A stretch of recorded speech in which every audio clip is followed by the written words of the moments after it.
Thank you, Bob, because some of the points that you've made kind of ties very nicely into the presentation that I'm kind of going to share with you today. How? Sorry? Yeah, exactly. That's the value. But obviously, you know, it's great being here today, but also it's great having new conversations as well. You know, I'm sure many of us go to lots of these events and we have a lot of the same conversations, we've seen the same faces, and there's not always the follow-up. So it feels that today there's been some great conversations already. But to that end, what disappoints me and also excites me at the same time is that a lot of people haven't heard of Three-Step IT. So disappointed that people haven't heard of our brand, but also it excites me because then that's potentially a new avenue and new customers. So just a little bit about our business. We're 28 years old. We were born out of the Nordics. We went into a joint venture with BNP Paribas in 2019, and it really helps us with our scale. So it's probably not moved as quickly as we liked, but what we've actually done is we've actually lifted and shifted in the right way. So if you deal with us in France, or if you deal with us in the Nordics, actually you should get the same experience. We've now moved to the US, which brings a completely different dynamic. We've opened up in Toronto. We've got another facility that's coming in the US this year, and potentially a second one in Toronto in the later this year. So we are growing at quite a rate. Trust is very important to us in terms of our global offering and exactly what Bob was saying, our value to our customers. So our average customer tenure is 14 years. So, you know, we want to work with our partners. We want to make sure that everybody sees the value in what we do, and we want our partners to have the same experience, whether you're based in Sweden or whether you're based in the US. That's why we take a unified approach. So again, as I mentioned, the experience you get in Sweden should be the same as you get in the US.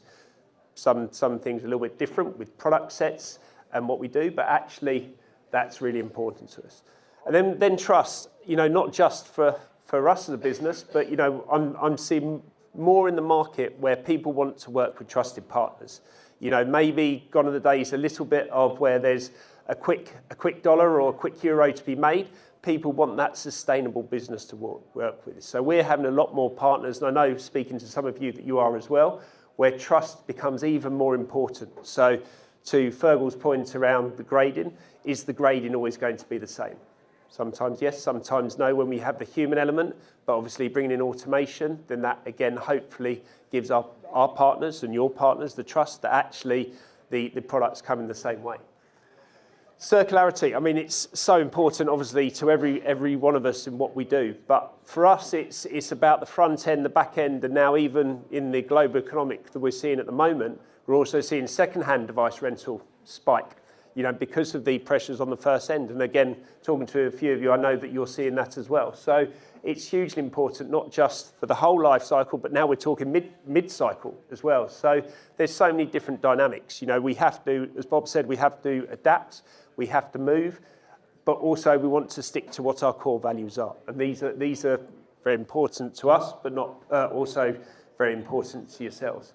And efficiency, we know that for all of us, again, moving product through and out of the business and into the business in the most efficient way, the most compliant way, is the best way for us all to make sure we add the value at the end of the chain as well. So when we're remarketing the products, we're making sure we're seeing that value.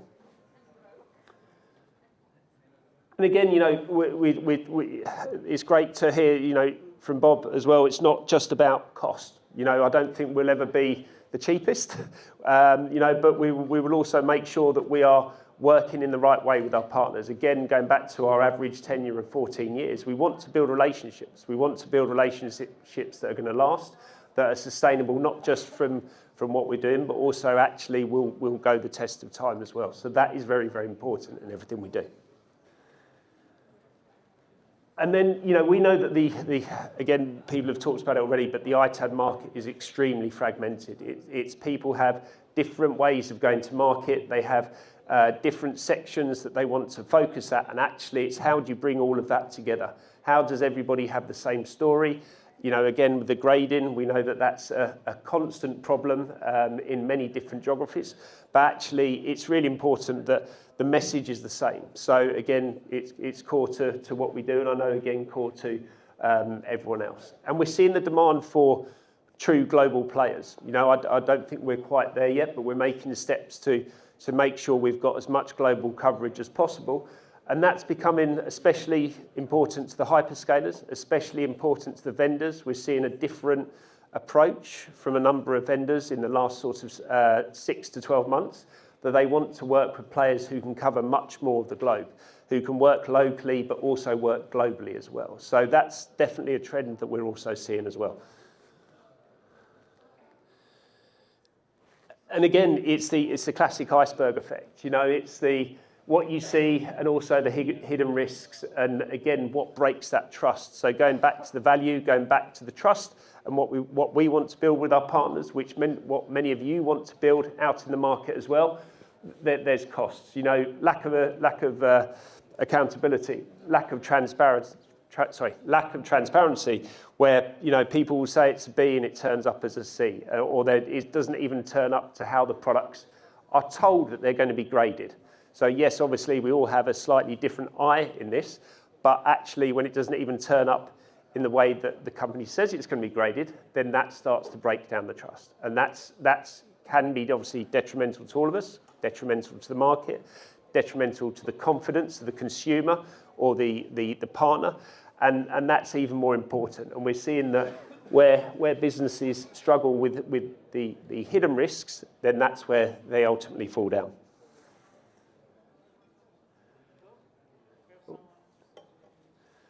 And then, you know, as many of us take, you know, the channel first approach is becoming even more important. You know, I had in a conversation earlier that if you go back in this space maybe 5 or 6 years, you know, people were kind of wanted to do something, but maybe didn't know what to do. Even some of the bigger players didn't really know where to go. Having, you know, I'm sure many of us had discussions with resellers or retailers or even vendors, and they didn't really know what to do. We seem to be kind of moving now where the trust, the confidence in the second-hand market is shifting to a different level, and it's now how much we can do, and how do we do it in the right way, and how do we work together.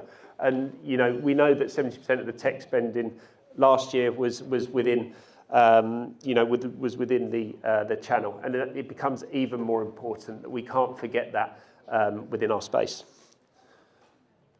How am I doing for time? Because I know I've got 100 slides. Time? Loads of time.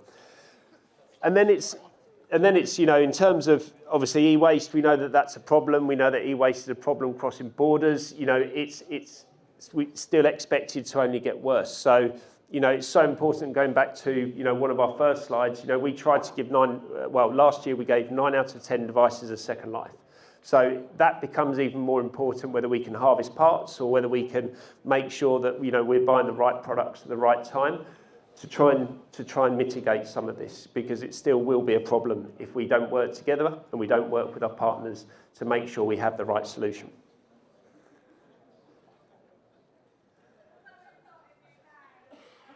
And I think the key thing for us again is we have this maybe slightly cheesy phrase of going full circle, but it is the full circle, and it becomes so important to our partners, to our vendors, to our resellers, to our retailers, about having that whole stack offering. You know, I'm sure many of us have partners who have part of the stack, not the full stack, and actually now we're seeing that even become more important to our partners. Are they able to offer take back? Are they able to offer new leasing products? Are they able to offer second-hand leasing? And it becomes hugely, hugely important. And as I mentioned, the channel, the resellers, the vendors know that, you know, it often starts in this phase here by the tech take back. And still, as I'm sure many of us know, that there's so many customers, partners, schools, universities who've got so much product, even, you know, and I joke, but I'm sure we've all got tech at home that's sitting in a drawer, not doing a lot, and that's part of the problem as well. And we're in the industry, so it's a huge part, but it does start that. You know, it's making sure we are in that full circle, and again, going back to the value, going back to the trust, we want our partners to make sure that they can trust us through the full circle. And that's it for me today. Thank you very much. Any questions? Go for it. A lot of ITADs, especially in the US, have a vertical obsession. They want to bring everything in-house under one roof and control it all. It sounds good on paper because it gives you one throat to choke. But the peril of that is trying to be that all things to all people organization. Sometimes you don't do certain things as well. Where's the balance between bringing it in-house versus partnering with other firms for you guys? There's definitely a balance. I mean, you know, we have a partner network of 30 partners who sit behind us across Europe and across the US. We know that we can't do everything. We know we can't have engineers that sitting around waiting for an opportunity. And also equally in some countries, we don't have that skill set or we don't have the facilities within those countries to be able to do that. So, I mean, I think that, I think it was 𝗥𝗲𝗰𝗆 who called it last year, where they were talking about how important the joint ventures are and how actually that will help people scale. And, you know, maybe it's 30 partners for us today, but maybe it's 15 partners in the future with a few more facilities that, you know, we've been able to balance that. But I think as soon as you start to spread yourself so wide, and again, this is a frustration and a good point from our side, we've scaled in a certain way with a certain approach that's allowed us to be profitable and to bring cash flow back into the business to allow us to then go and do that again. And if you were to have 30 partners, 30 locations, that becomes an extreme cost.